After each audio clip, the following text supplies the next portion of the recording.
Hello, my name is Carol May Whittick, Spiritual Life Coach. Thank you for tuning in to Higher Energetic Resonance Inspirations. Last week, I spoke about clarity. And in order for us to then experience that which we've become clear about, we must embody it. So this week, I'm speaking about assumption. From Neville Goddard, assume the feeling of your wish fulfilled and observe the route that your attention follows. If you're new to Higher Energetic Resonance Inspirations, or if you haven't yet joined, I want to encourage you to join the mailing list. On the Monday that follows the Friday release of Higher Energetic Resonance Inspirations, I send out an accompanying email for each episode. And that email will include additional points that are not included in this episode, and then additional notes that you can use for your meditation, for your journaling, for your own inspiration, and to incorporate into your own spiritual journey. I'll also include links to additional resources, and as and when they come up, I'll be introducing you to new exclusives. Also, when you join up, you're going to receive the Embody Higher Energetic Resonance course. You feel into your vision physically, emotionally and spiritually, and then take action on your dreams. And that's specially aligned with this week's episode. So without further ado, let me get into it. From Earl Nightingale, we must radiate success before it will come to us. We must first become mentally, from an attitude standpoint, the people we wish to become. So assumption is living our desires as our current reality. We assume the truth of what it is we say that we want to have in our life, and it becomes a reality. It becomes manifested in our life. It means that we're aligning with our higher self, with our inner wisdom, with our vision, and we're working from the point of being in the vision already, as opposed to seeing our dreams and the things that we want in our life as something separate from us, because then we get into the mindset of following our dreams, chasing our dreams, wanting to be. We've not embodied the vision. And the vision is given to us from our soul. It's for our soul's expansion. It's not there to taunt us. And the reason this is I'm so passionate about this, the reason that it's so fresh on my mind, is I'm in the process of writing a book. And the chapter that I was writing about today was the difference between me chasing my dreams and the difference between me embodying my dreams. And I encourage you to consider that what you're seeing is within you. Otherwise, you wouldn't see it. It wouldn't be for you. Consider something like this. So we all have a dream within us of some sort, and it doesn't have to be, changing the world. But then I would argue that you living your dreams, whatever your dreams are, is changing the world. While you may not think that your dream and your aspiration is going to have a massive impact, you get into a different space. You exude a certain energy, a different energy, and that kind of energy is contagious. So you being content and living from yourself will have a ripple effect to all of the people all around you. A lot of the time, if we think we're always being led externally by the world, the media, the culture is telling us that if you do this, this is what happiness will look like for you. But how many people does that actually work for? I don't know what the percentage is, but if we look at the percentage of people who are doing what they're supposed to do and following the right way and having all of the trappings of success, how many of them are really saying that to their core they're happy with what they're doing? The people that can say that they're okay with it, will be, maybe they've just never got to the point where they've really thought about what they've wanted to do, and it just seems like this is the only option. But there will always be this underlying feeling of something missing.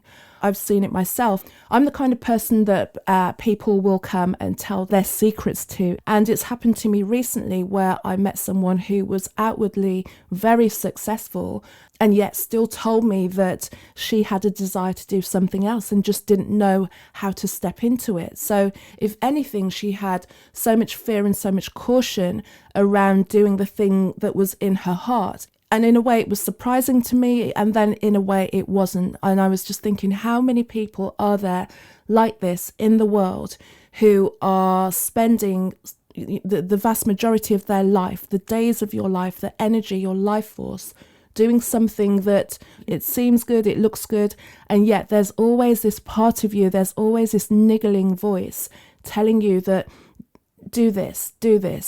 And of course, for the majority of us, making that switch, making that transition to doing what we've done, to doing what we want to do, it may not monetize itself immediately, but I believe 100% our soul will never lead us astray. There's always a way. And in the technological and internet days that we live in right now, it's possible for pretty much anybody to turn their passion and their dreams and their vision and their point of view into some sort of line of income. And then it just depends on how much you lean into it as to how much it supports you. We have such an opportunity at this point in time that excuses don't stand up anymore. No one's telling you to drop what you're doing now and step into the other side, but you can start to bring these things in alignment and maybe see that it is possible for you to live a completely different life.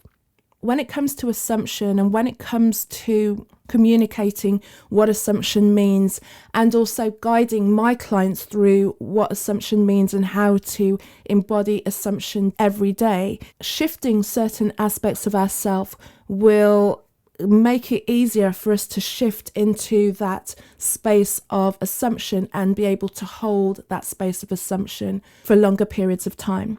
There's a big kind of healing movement at the moment where we're always looking for our flaws and our faults and our blocks and all the things that are not right with us. And if we then bring into account that where we are holding our attention is what we're going to see, is then if we're constantly looking for the blocks, then we're going to constantly find them. If we're constantly looking for flaws and ways that we've failed, then we can find them. But also, why don't we start to look at areas where we're worthy, areas where we're capable, areas where we have the potential for success?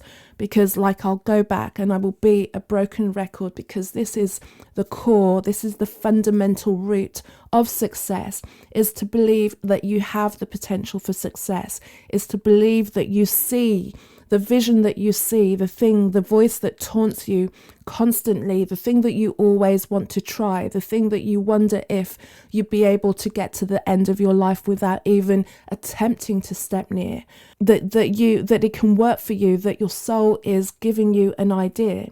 When you start to embody that positive self-image about yourself, that you are worthy, that you're seeing this for a reason, if you that sense of unworthiness just comes from where you are placed to that vision.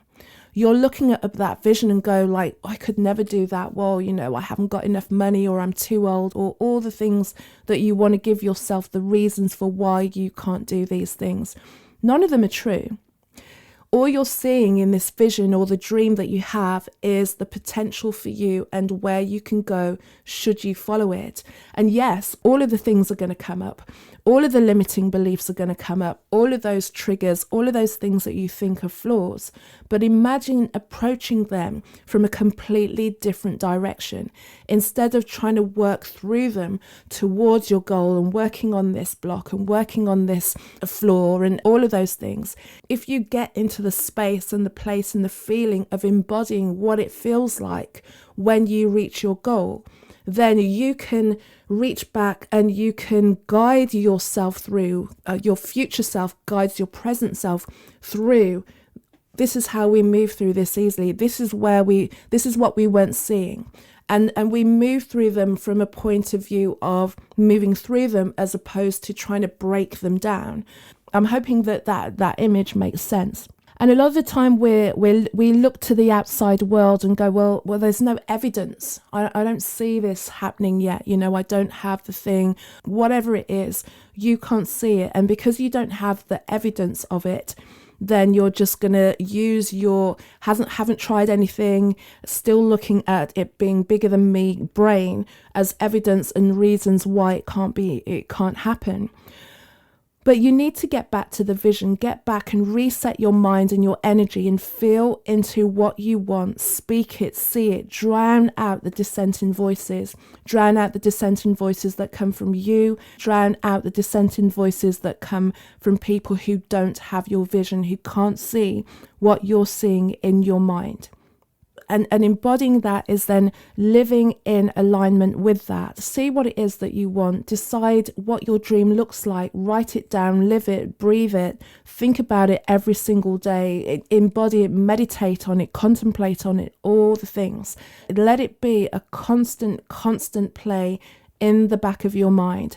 This is what I'm doing. This is where I'm going. And yes, I may still be working at this job to support me and keep my bills paid, but this is where I'm going. And it changes where you're at and the feeling of where you're at. And you start to feel like every step that you make, every change that you make, everything that you do comes from a different point. You don't feel stuck anymore.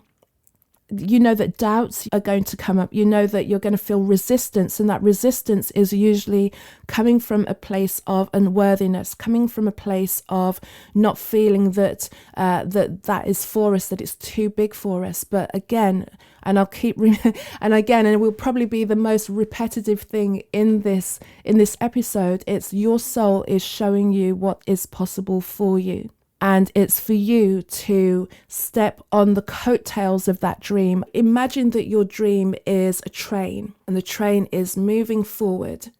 And you can do one of two things. You can keep running after that train and you can try and catch that train. And this is like thinking of you chasing your dreams. You're running after the train, you're running after the train. Or you can just somehow jump onto the back of the train. And while you may not be in the driver's seat of that train, you're on the train now and you're on the back. And you working towards your goals is you working towards being in the driving seat of it. And you are in the driving seat of it. You're just on the back end of it, slowly crawling yourself towards the front end.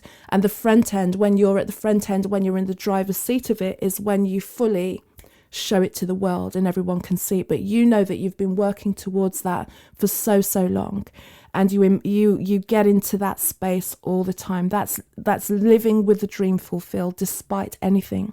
And you know that you're on the tail end of your dreams, and you can start to view the world very, very differently. You start to take action in a different way. So I encourage you to create detailed mental images of your goals and your aspirations. And also, it's highly likely that there is somebody out there who has done what you want to do already. And while it may not be 100% exactly like what you want, it just shows you that the model exists. It shows you that it's possible. It may be that your vision is kind of like a hybrid of one or two people. In order to amplify the feeling of assumption within yourself, just bring all of the aspects of all of these different people together and keep them in front of you daily, hourly, constantly, so that you can see what it is and what is possible. If I think of the way that I work for myself, I have a dream for Higher Energetic Resonance, the Her brand, and I'm looking to other thought leaders who have built their brands, and not all of them are in the coaching space, but I learn from their mindset. I learn from the way that they take action. I learn from the habits that they build into their life every day, the things that they look at, the mentors that they have, the books that they read, and I see what is good for me and I bring it into myself so that I know that it's possible. These people are talking, they're human beings. We were all born into the world pretty much on the same level. What we make of our life is totally down to us and what we choose to feed ourselves with. I have personal coaches that inspire me, also people in business who inspire me. I have people who are general creatives and I love their creativity and their mindset and the way that they talk about their work. And also people in fitness. That is my next big goal right now, to really get my fitness and my health back and tip and top.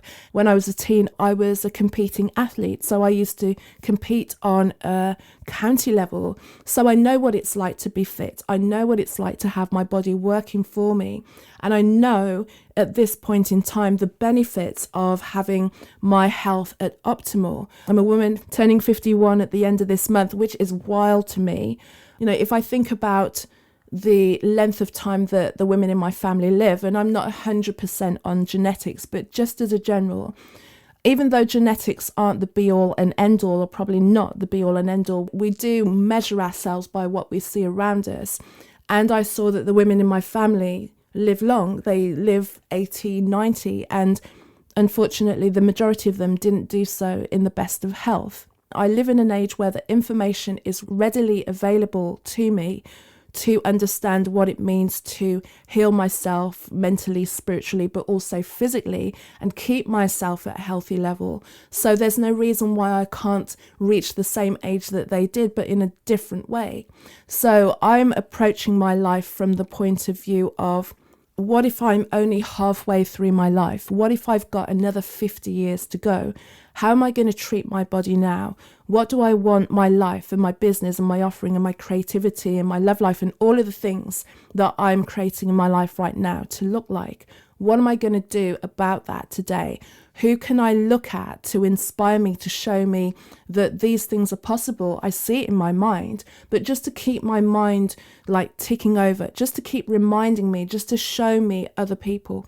And this is one of the pluses of social media, is for me to have examples on my feed of women who are in their 60s, in their 70s, in their 80s, who are rocking their health. And if I think about years ago, the idea of getting to those ages was like, most people would think, I don't want to get old, because getting old meant being frail. Getting older, aging, living to a ripe age is a privilege, and is a privilege that I don't sniff at lightly. I've been to way too many funerals over the years of friends that just didn't even make it past 30.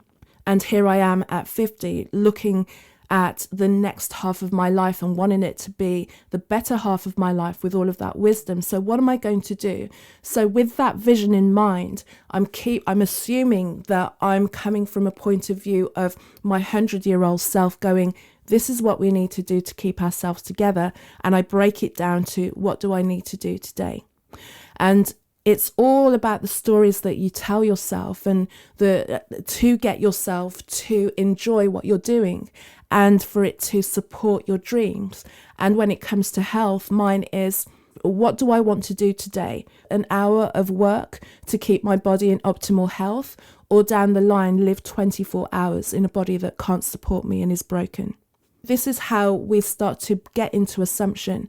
My assumption is being a woman of health and taking on the behavior that to be a woman of health, it's important for me to incorporate a level of exercise into my life every day and enjoy it as well. Important is gratitude. Gratitude and appreciation. I have gratitude and appreciation that I have a goal, and it means that my life is way more enjoyable than if I didn't have one and I was chugging away at a job that I kind of stuck with because it paid me well, but then you get caught up in the climbing the career ladder, playing all of those games, which is just the opposite of who I am and what I want to be. So I'm grateful that I've found this, and that I've also found the courage to step into it, and also that I'm able to, as I'm creating it, find others that I can assist and help. There is no greater feeling than that. And for that, I have an ending gratitude. And then gratitude just expands on itself, and you just feel better and better every day. And also, reflect periodically as well as I'm going forward. I'm just making sure that I'm evolving, I'm growing. So as you're staying in that assumption and moving forward, just keep your eye on the prize and look at what you're doing. Is your assumption allowing you to express more of the purpose and the goal that you feel within you? Is it bringing it out into reality more? Keep assumption as part of your daily life. It's not a separate thing. It's not just about what you do on the meditation mat. It's the more that you can feel into it constantly, every single minute, every day, every breath that you take, then you're embodying, then you're exuding, then you're living in that assumption. And then it just feels like it can't possibly not happen. See how your thoughts align with your assumptions. Are there tweaking? Is there course correction? Is there a thought? Is there something that keeps coming up that pulls you off course a little bit? Who is that? What part of yourself is coming up and trying to derail you a little bit? Also, as you're integrating your assumption into your daily life, take actions consistently.